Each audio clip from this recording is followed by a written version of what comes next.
effet l'option optimale pour être au cœur de l'actualité au plan local et national. Nous venons à vous pour ce tour d'horizon de l'actualité.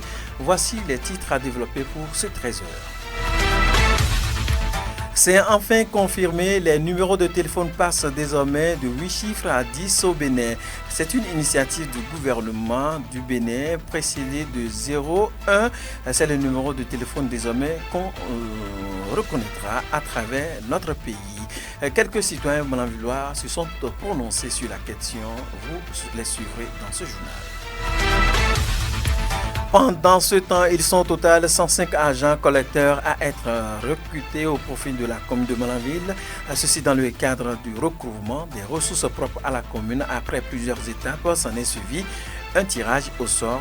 Cette activité a eu lieu à la direction de la RAGENIM ici à Malanville. Les précisions sont dans ce journal.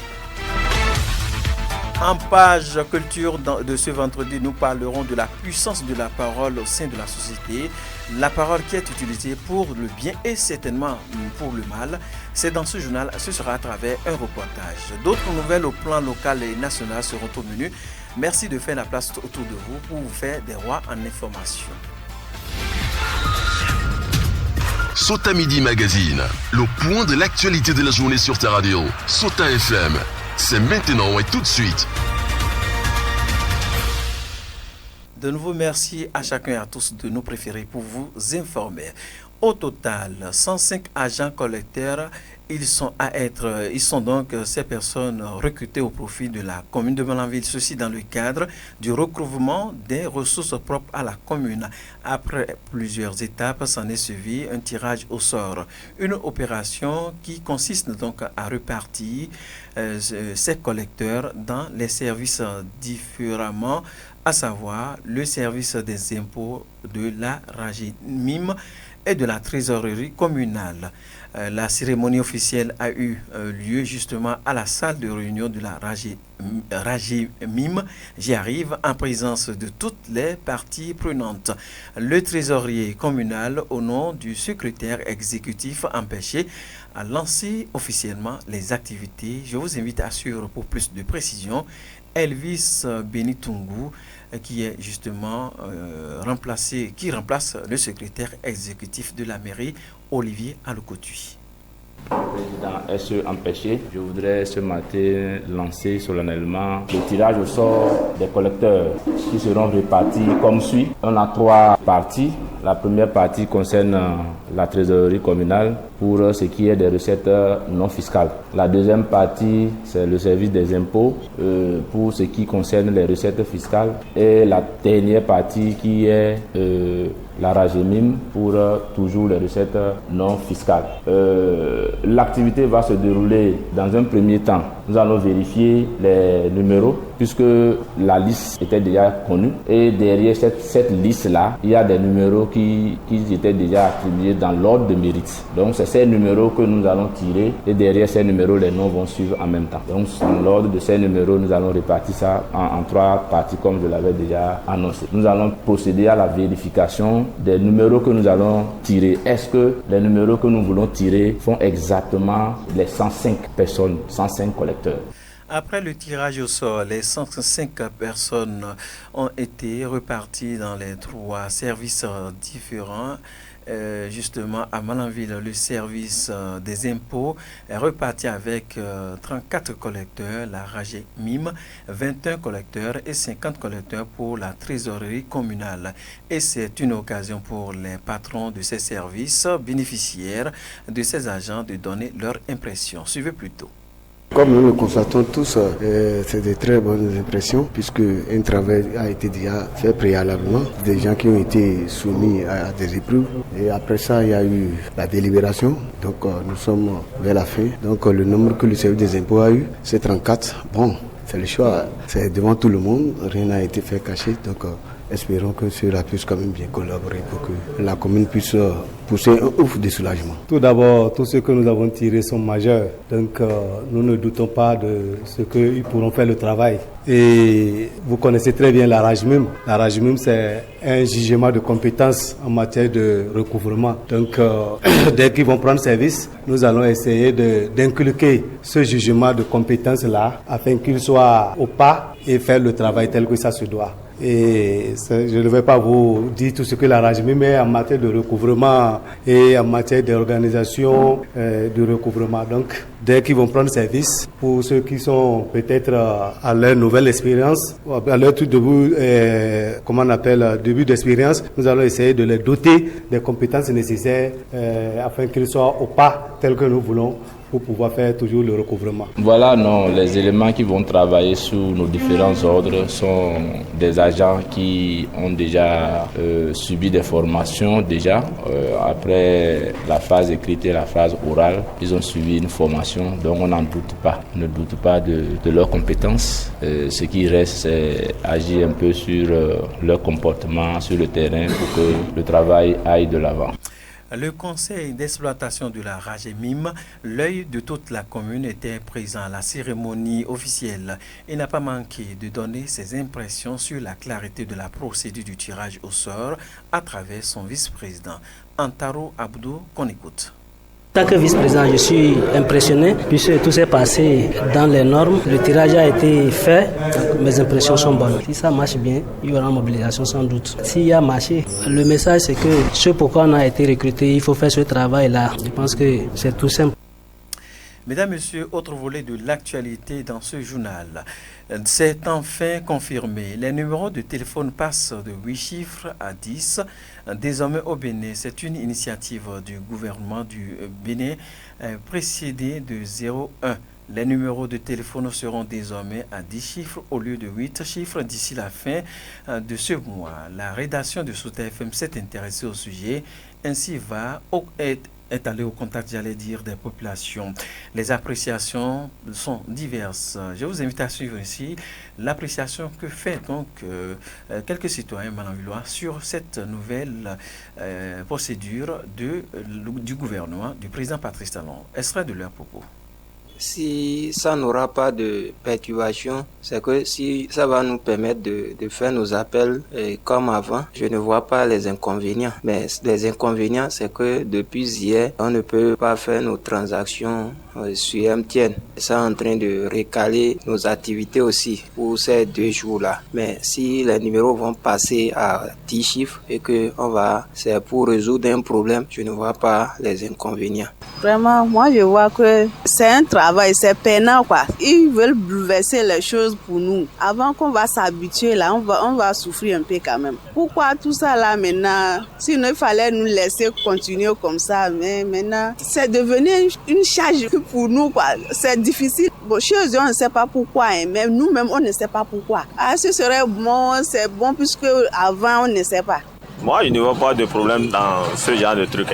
C'est celui qui a sa chose, il a dit on va utiliser ça comme ça. Où est notre problème? Il suffit seulement de nous appeler et puis ça va marcher. Ça là, ce n'est pas un problème selon moi. C'est eux qui ont les choses, c'est eux qui ont dit il faut augmenter 0,1. S'il faut augmenter 0,1 sur ça là, où est le problème? L'essentiel c'est qu'on n'a qu'à appeler, ça va rentrer seulement. C'est tout notre problème. D'abord, c'est une société. Donc quand c'est une société, ils ont des techniciens, ils ont ceux qui peuvent arranger tout ça là. Donc moi, je ne vois pas de... S'ils n'ont pas réfléchi, ils ne vont pas changer les numéros comme ça. Ils sont conscients de ce qu'ils sont en train de faire. Ça là, ce n'est pas un problème.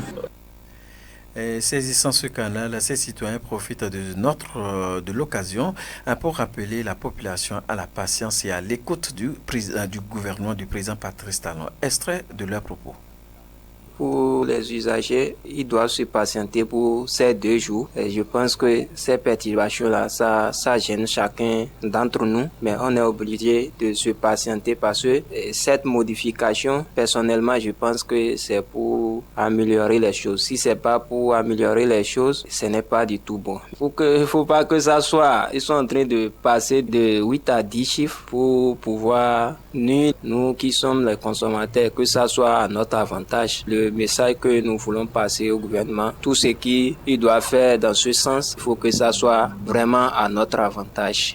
Ceux qui utilisent les numéros, comme nous, on va se patienter et suivre ce que le gouvernement veut. C'est ça ce que moi j'ai à dire. Pour la population de prendre patience et le gouvernement aussi de prendre la patience avec les citoyens. C'est quelque chose d'étrange, on ne sait pas comment ça va causer un peu de problème et il faut qu'on se comprenne entre nous pour que ça ne nous amène pas de problème. Il ne faudrait pas que 10 chiffres va amener problème. Chacun n'a qu'à prendre patience, il suffit seulement d'appeler et puis ça va rentrer, c'est tout.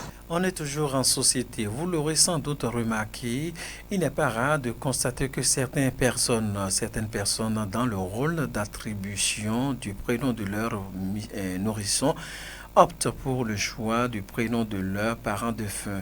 La pratique s'observe généralement chez les Yoruba, Nago et autres. Que comprendre d'une telle pratique et quelle est la signification exacte de chaque catégorie de surnoms en langue Yoruba? Nous avons posé la question à une personne âgée sur place ici à Malanville, l'homme Apono Grégoire Achadé, puisque c'est de lui qu'il s'agit. Il explique un peu le bien fondé et d'où revient cette source endogène. Suivez plutôt. C'est une affaire très simple, très banale. En milieu de Nago, si c'est le père qui décède et qu'après son décès, tu mets un enfant garçon au monde, tu lui donnes Baba Tonde. Donc c'est le retour du père. Et si c'est la maman qui décède, il y a retour aussi de la mère. Mais pas forcément. Certaines personnes ne pratiquent pas ça. Beaucoup d'ailleurs ne prennent pas ça en considération. C'est pour se souvenir de la disparition de ces derniers. Une fois que la femme sait que c'est lui ma couverture. Donc le nom que le père donne à l'enfant, c'est ça que la maman aussi doit appliquer. Pas aller chercher un autre nom ou bien non. Et c'est ça qui doit se figurer sur l'acte de naissance de l'enfant. Après l'attribution du prénom justement au nouveau-né, il donne un surnom à ce dernier et c'est justement ce surnom que généralement cet enfant porte tout le long de son parcours. Grégoire Achadé se veut plus précis, on l'écoute. Il y a d'autres qui donnent le nom, directement son nom à l'enfant, le nom de la maman à l'enfant. On peut ne pas l'appeler par ce nom-là et lui donner un autre nom dans la famille. C'est-à-dire, c'est un respect au défunt. C'est un respect. Puisque de nos jours, nous avons vu, par exemple, chez les Nigériens, par exemple, même si elle n'est pas décédée, c'est le nom de leur mère. Si c'est une fille, c'est le nom de la femme qu'on donne au nouveau-né. Mais chez nous, c'est pas ça. Si tu veux, tu peux lui donner. Tu peux lui donner le nom. Mais l'appeler comme ça, là, non. On n'appelle pas ce nom. Parce que c'est comme si tu es en train d'appeler ta maman ou bien ton papa. Je sais pas, moi, j'ai attribué le nom de ma maman à ma fille. Et Yabo. C'est avec ce nom-là que les gens l'appellent. En tout cas, si on donne le nom pour se mémoriser, pour se rappeler de celui qui est parti. Autre volet, cette fois-ci on parle tout autre chose à présent, vous l'aurez constaté, dans le marché de Malanville et dans les rues secondaires de la commune, la vente des pastèques, un fruit très prisé par la population malanvilloise. Un amateur en témoigne du bien fondé de ce fruit rencontré sur place par une équipe de nos reporters ce matin. Suivez plutôt.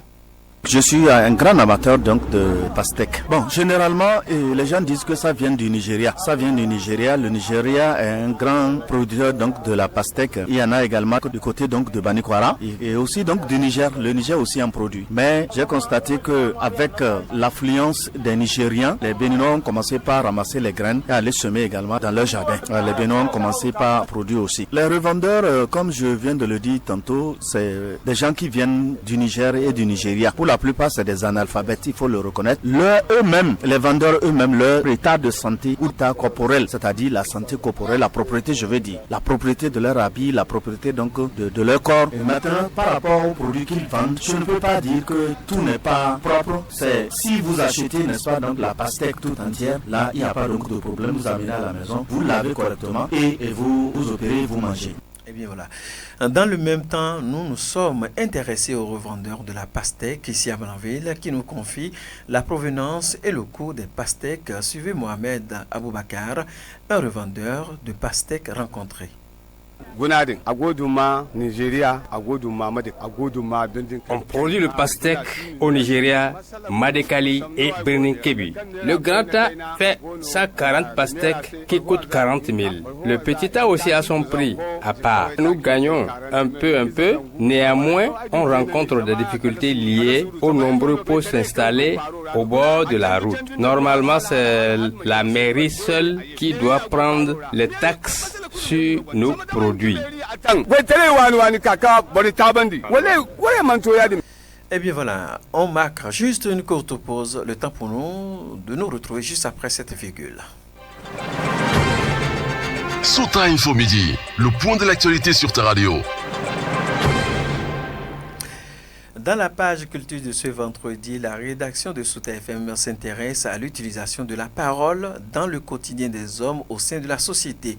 Cette parole est très souvent utilisée dans la religion chrétienne, musulmane et endogène pour demander une grâce près de Dieu. Par contre, d'autres l'utilisent pour protéger, sinon pour projeter, le mal à leurs semblables à travers les paroles d'incantation. Alors, à la question de savoir quelle est la place de la parole en Afrique et a-t-elle une puissance réelle? Toutes les réponses à ces préoccupations, c'est dans ce reportage de la rédaction de Sota FM.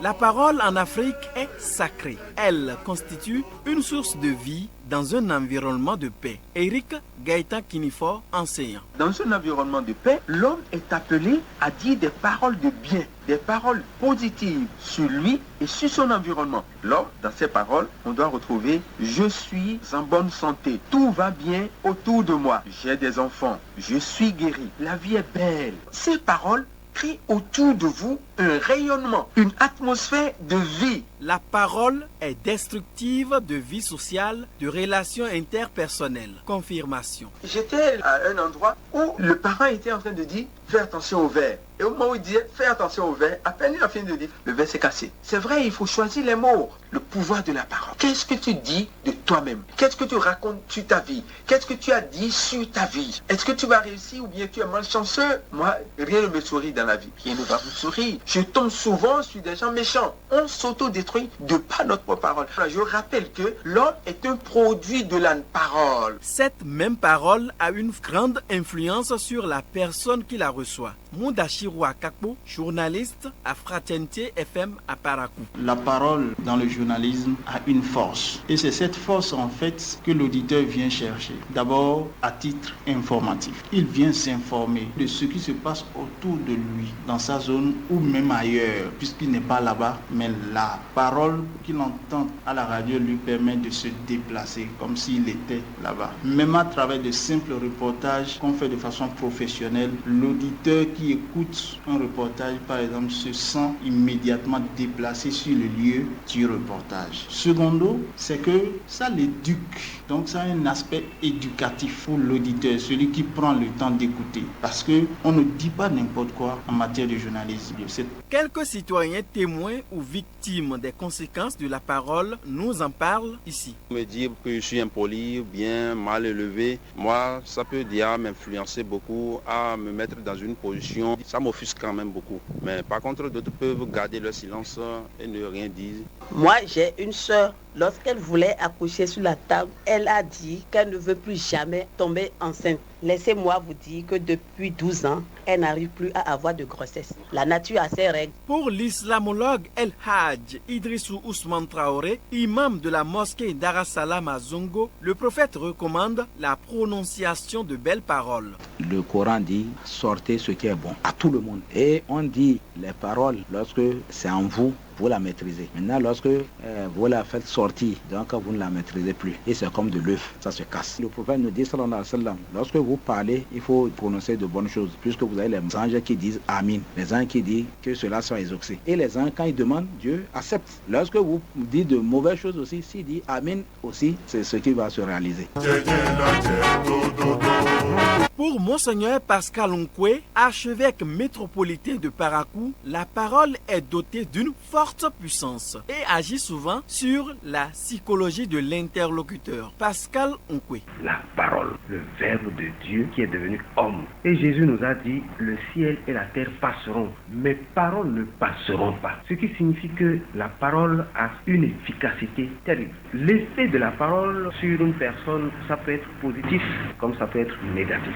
On peut utiliser la parole pour dire de bonnes choses, on peut utiliser la parole pour maudire. Mais la Sainte Bible nous demande de ne pas faire sortir de notre bouche de mauvaises paroles, mais plutôt de bonnes paroles, c'est-à-dire des paroles d'encouragement. On dit que la langue est comme une épée à deux tranchants. L'effet de la parole sur une personne. Il y a des personnes fragiles psychologiquement. Même si vous plaisantez en utilisant une parole mauvaise, le fait que son psychique soit fragile, ça la bat. Une injure quelconque, si la personne n'est pas solide, elle remue cela jusqu'à rentrer dans la dépression. Vous voyez une personne découragée, vous lui dites un mot de réconfort et la personne reverdit. Tout dépend de comment on accueille la parole. Jésus dans l'évangile dit des paroles oiseuses, c'est-à-dire des paroles viles, Dieu nous demandera compte. La parole a une dimension sociale, utilisée pour révolter ou pour faire l'éloge de son interlocuteur. Exemple des griots qui sont des poètes dépositaires de la tradition orale. Ismaïl Bata, griot au palais royal de la cité des Koborou à Sinangourou. Bon, si je veux lui énerver son corps, je vais appeler son grand-papa, son père, son maman, bon, je vais l'appeler un à un. Dans cette même tendance, Ismaël Bata, griot en pleine démonstration.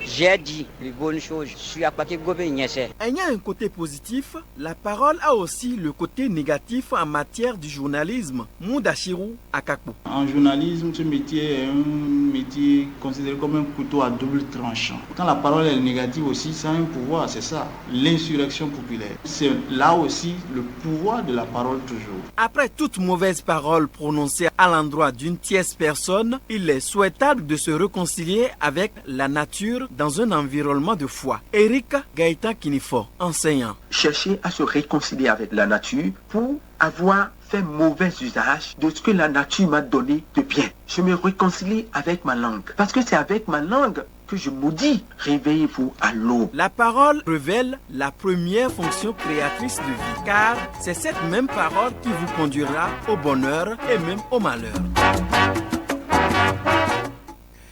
De la force et de la puissance de la parole. Mesdames, Messieurs, cette fois-ci, on vole en Boeing 100.9 et nous atterrissons au Sénégal avec Zoul Kiflona. Bienvenue dans ce studio Zoul.